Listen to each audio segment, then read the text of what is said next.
How's it going, everyone? Welcome back to another episode of the Shawn and Matt Show. My name is Matt. This is Shawn. That should be the new intro. My name is Matt. My name is Shawn. Good to meet you. Yeah.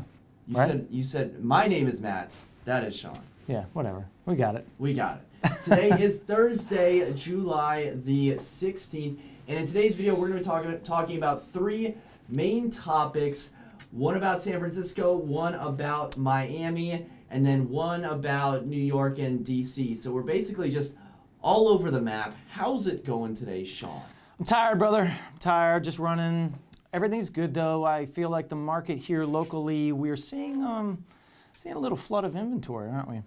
A lot of flood of inventory. A lot of flood. I wonder, there's a big wave coming, and it's called the inventory wave, and I'm wondering if there's enough people on the beach to surf, you know? I think there's more than enough people. Is there? I don't know. I mean, we're seeing these contracts that we're writing are getting how many offers? The past couple months. But I'm starting to see it weed out a little bit in certain markets. In certain markets, I'll say. In others, you're right. There's like multiples still going on, but I don't know. I'm starting to see the wave of inventory, and I think the tide's gonna be turning a little bit. Should properties really have 5 to 10 offers on them? I mean, that's a sign of low inventory. Yeah. I don't know about you, but every offer that's closing, you know, in this time frame, pretty much all of them have had multiple offers. Yeah. Yeah. So in the first topic, we're going to be talking about San Francisco.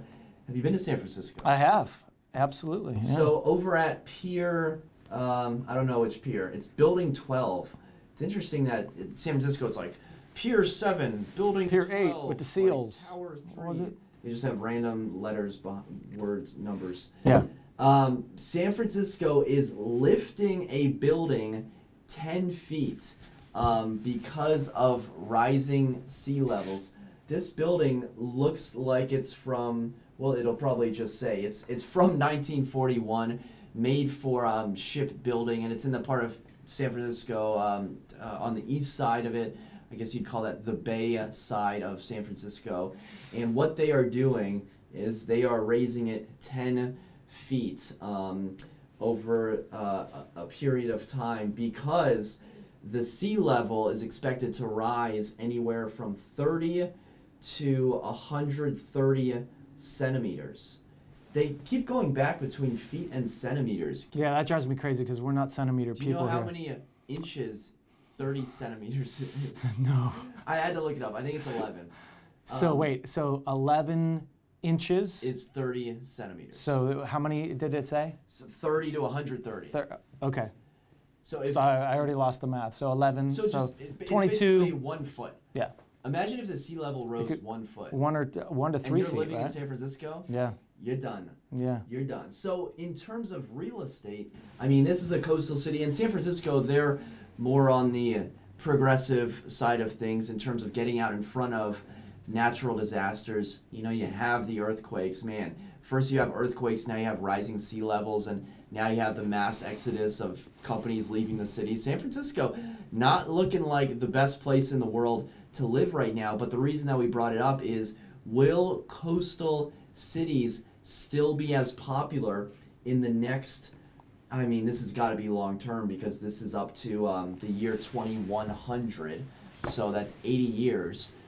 Shawn and I may or may not be around to see that, but they're already taking the first steps of saying, hey, sea levels are going to rise. This isn't saying sea levels may rise between 0 and 3 feet.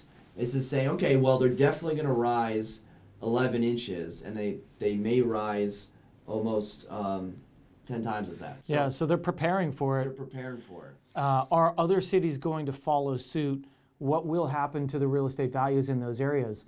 And you think about, I mean, how much construction goes into that. But the other thing to think about when you're buying in coastal areas is the flood insurance, right? And that's something that people don't think about. The cost of the real estate is, you know, in some areas you're like, wow, it's really affordable here. But then you look at the cost of the flood insurance or can you even get flood insurance in some instances? And that is really the thing that you should be looking at. So yeah, well, just look at New Orleans. Would you buy real estate that is below sea level? Yeah, we've seen what happens with the levees. obviously, you know, terrible situations when people are displaced, whether it's New Orleans or Houston. I mean, you see it on the news, and it's horrific to watch, you know, people floating down, you know, the sea on whatever they, the street on whatever they can grab. Yeah, it's nuts. But, you know, when you're investing in real estate, when you're buying real estate, are you putting all of your eggs in one basket, and that basket happens to be below the sea level? I don't know if coastal towns are going to have the same draw. Do you want to buy a new construction home right on the beach? Yeah, it's a hard thing, because me personally, I'm a beach guy and I want to be right there. But if I was buying at the beach, I personally would not buy oceanfront. I would probably buy bayfront or canal front or something like that, because I'm more of like, I want access to the water, right? So having that access, I think, but regardless, when there's a big storm or something happens on the East Coast, we've seen what happens. I mean, the water levels rise so quickly, you're pretty much out of luck. And, you know, my buddy lives down in Kill Devil Hills area in North Carolina, and they got squashed, you know. And so, does it make sense? I had a buddy right up the street from me. He just had bought this house for rental purposes. So he would go down for a couple weeks a year, but then rent it out for the rest of the summer. So it was paying for itself, which is really good. You can find some investments that actually pay for themselves. But right after he bought it, that big hurricane hit last year. So we were scared for him. He was scared, but thankfully they were spared. But it's such a risk. You just never know when that storm's going to hit. Right? Yeah, I mean, all the flood insurance, all the hazard insurance you want, there still could be an act of God. And, you know, you could take the approach of, oh, well, 2100, I'm not going to be around. I'm going to be, you know, 110 years old and whatnot. And, you know, not the best approach in the world for our children. But I still think that people are going to want to live on the beach. There's always going to be those people, but you got to know what you're getting into. And if you're buying, you know, in San Francisco, where they know that sea levels are going to rise, or, you know, on Cape Hatteras, where, you know, you're right in the middle of the bullseye, you know, you got to understand what you're getting yourself into. Now, here's the thing about San Francisco. I think it was San Francisco, and don't quote me on this, but I was watching a show the other day where back in the day, hundreds of years ago, there were boats all pulled up into San Francisco, right? And they were left there. And so actually a part of the land in San Francisco is compiled of old boats that were sunk and then built on top of that. Yeah. Cool. Don't quote me on that. Fun fact. But I think that's right. All the whole gold rush thing, all these boats were pulling in, and then they would just leave their boats. And so there was, so that's what I believe a lot of San Francisco is made of. I need to educate myself on San Francisco's sunken boats. Yeah, see if I'm right. Speaking of coastal towns, let's go across the country to Miami, South Beach, where an article came out that says that the Miami real estate market is overvalued by nearly 20%. Coronavirus hasn't stopped the upward market trend in South Florida. And we've been talking about I was going to say. Now. Again, we're pontificating. We don't have our Florida real estate license, and, you know, we're not experts. However, you know, every time we go down to San Francisco, to Miami, we're like, look at all these condos that are on the market. There's a ton on the market. And we hit on this before, but there was a lot of the foreign investors, the Chinese investors, right? They weren't allowed to, or were stopped from investing. And so when you have a lot of foreign investors like that, and then they dry up, then you're overvalued. So specifically, sorry to cut you off. No, go ahead. Specifically, the way that, you know, the article is formatted, home values in Miami-Dade County are 19.2% higher than their long-term pricing trends. So it's not like they're getting, you know, overbid by 19.2. It's not like the Zestimate is 19.2 over. It's saying, all right, here's the projection, and right now it's on course for something higher. So overvalued also just means like more more interest, like more in demand. So I don't know if overvalued is the right word, because overvalued for what? some some economist projection. If it's overvalued, it means people want to buy there. Yeah, well, look at New York, look at San Francisco. Are they overvalued? Absolutely, probably, Yeah. you know what I mean? Yeah. But it's because people want to live there. Miami, New York, San Francisco, DC, we're all really high-priced places, and we have to be because the demand is high. The great thing about our area is we have the comfort of the government being here, and so we get the new swing of the new elections, and so we're kind of spoiled in that regard. We're always, hopefully, always going to have that cushion. Whereas these other cities, you look at Miami. Miami had the cushion of foreign investors. Now that cushion all of a sudden is gone, and we see what happens, right? New York, we were talking about New York, how their market was really soft. And it's kind of the same thing, Yeah, skippy prices. I'm looking at the comments. Skippy prices. If I were to describe Miami's market in one word, that one word would be volatile. Volatile. A lot of volatility in the Miami market. Prices go up, but the second something happens, they're just as likely to come down because they don't have the stability as, say, like a DC or even in New York. I mean, New York prices have been going down in some areas, but it's a little more stable because they're not so reliant on some of those purchasers. Yeah. The third topic, and this one intrigues me the most, is a potential traffic solution for DC and for New York. Now, an article came out a while ago, and Vox has, VOX has done some content on it. And essentially what it is tolling for cars, for automobiles, inside of central business districts. And they already do this in London. I think in 2003 they started this. And basically if you just were to draw a big circle around the London business district, it costs you about $10 to $15 or I guess pounds or quid, if you will. Quid. They call quid. it quid. Yeah. That's what the cool kids say. So it basically costs you about $15 to drive into the London business district. And essentially what they're trying to do is, well, take their city back. I mean, things have been overrun by cars in London, and what they've seen is that congestion, car traffic went down by 39%, and of course, bicycle usage and public transportation usage also increased. So the New York City is looking to do something like this in Lower Manhattan, where maybe like 60th Street and lower would be that business district for the tolling. But Shawn, what do you make of this? Have you heard of this before, and what are your initial reactions? Hey, always slap money on it, If you slap money on it, people will stop doing it.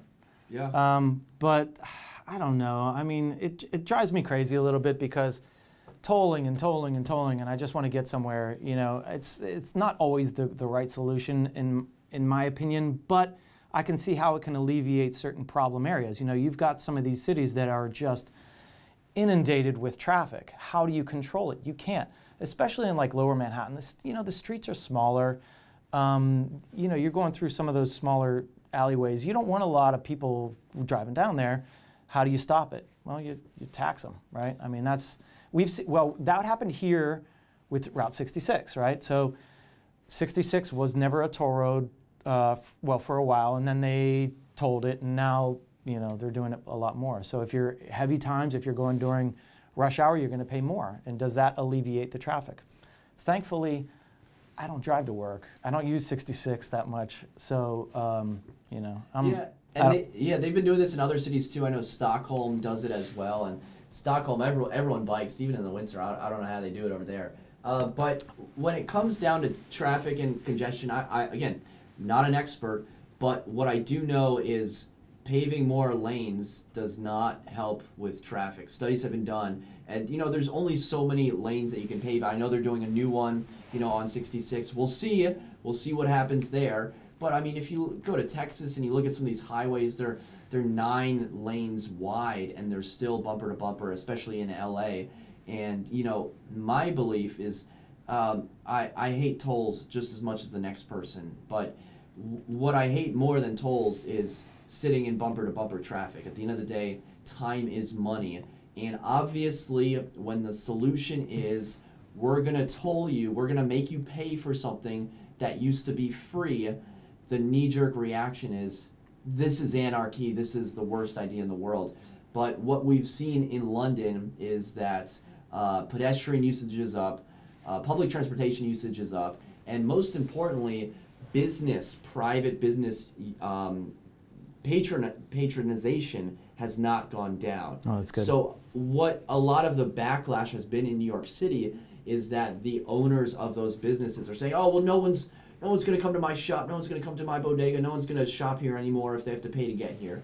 And maybe there's an argument for that, but if someone wants to go somewhere, they're going to figure out a way to get there. Now, I'm assuming that the local traffic, like, how do they differentiate between, say, a taxi or something like that, right? Yeah. So I'm assuming they're going to have their little things in their car. You know, I personally would rather pay than have to qualify to ride on a road, right? So HOVs, like 66 for the longest time, HOV 2 or 3, whatever it was at certain times. So if I was going outside of the Beltway and I wanted to go 66, I couldn't, or else I'd get a ticket, right? So thankfully they've changed that now where you'll just pay. But for the longest time I had to take these side roads and I would just sit in traffic forever. So what happens then is the side roads then get the traffic, right? So the main road is nice and smooth, but then it leads into the places where people actually are. You know, they're not on the highways, now they're on the side roads. So before you had one option, and now you have two options. Yep. But think about it this way, like during the quarantine, did you go into Georgetown at all? Did you see the streets in Georgetown? They were pretty empty. Now, it's an extreme example, yeah. But imagine Georgetown usually, you know, pedestrian friendly, lots of shops. Usually on a Friday night, there are cars honking, there are pedestrians like walking in and out of cars, there's bikers that are like going crazy. It's really hard to navigate and it's dangerous. Absolutely. DC has a DC Vision Zero plan in place that they hope to have 0 pedestrian fatalities. And in Arlington specifically, I don't know if you saw this, but in Pentagon City, someone died yesterday who was hit by a car in Pentagon City on Fern Street. So wow. The overall goal of this, okay, follow the money, right? Everyone, you know, wants, you know, their pockets lined. But also, what is going to be another ramification of this? Increased safety. And for me, I think the more pedestrians we have and the less cars, I think that's a good thing. That's a good thing. I wonder where the money's going, right? So that's the other thing. Good point. So all this money collected, and man, will our taxes go down? Nope, probably not. They'll probably go up. But that's what drives me crazy about it, right? Everybody's like, hey, let's throw money at this, and who ends up paying is us. And then do we see anything from that? And I hope we do, but truthfully, a lot of times we never do. And I think there was a controversy over the hot lanes on I-95 on who got what money from people like me and Shawn that are paying for those tolls. So definitely want to understand where the money is going towards. But, you know, Arlington, they have the car-free diet. They're really pushing I'm not anti-car. I want to make that clear. But I am solution-oriented. So if we can find out creative ways to make public life better. I mean, just when you're walking around during quarantine and there's no cars around, that's pretty cool. I'll tell you what, cool. I love it. Yeah. I love it. And driving right now is amazing because there's no traffic. I can get places like that, you know? And so yeah, I actually I dig it. So but what is that gonna do to real estate values? Do you think that's gonna have a positive effect if we see less traffic in these areas? Because you think about New York, right? They have those honking, like no honking things, because that just drove people crazy. So by quieting down these streets, will it increase the value of these places? I think it's going to be amazing for real estate. Because if you live in this area, let's say Lower Manhattan, okay, obviously there is a barrier to entry there and it's a couple $1 million. But if you live there, okay, now you have less people going in there. You have less traffic. You have less congestion. You have less outsiders from, you know, random people that don't live in your neighborhood, and you have a better quality of life, less pollution, less everything. But the people are still going to come. The people are still going to come. They're going to find their way there. If they want to go to those restaurants and those bars, we see it all the time. They're going to go. Less traffic is amazing. I can't stand traffic. It's the worst. Living in DC ain't fun whenever there's that traffic. But thankfully, you know, as real estate agents, we always make those appointments around those big traffic times. But honestly, it doesn't matter what time you're going out, you're still going to hit it. You know? One of the low-key best benefits of being a real estate agent is you do your errands on Tuesday afternoon between like 12 p.m. and 2 p.m. and you just knock it out. Absolutely. I do not go to stores on Saturdays or Sundays because I'm like, how do people deal with this? Yeah. You know, it's just crazy. People are nuts. When people talk about the pros and the cons of being a real estate agent, one of the best pros is you get to do your errands on your own time. That's People right. don't think about that. Yep. Cool. All right, well, guys, there you have it. Another episode of the Shawn and Matt Show. If you have any questions, be sure to drop them in the comment section below for Shawn and myself. We'll see you next time. Thanks for watching.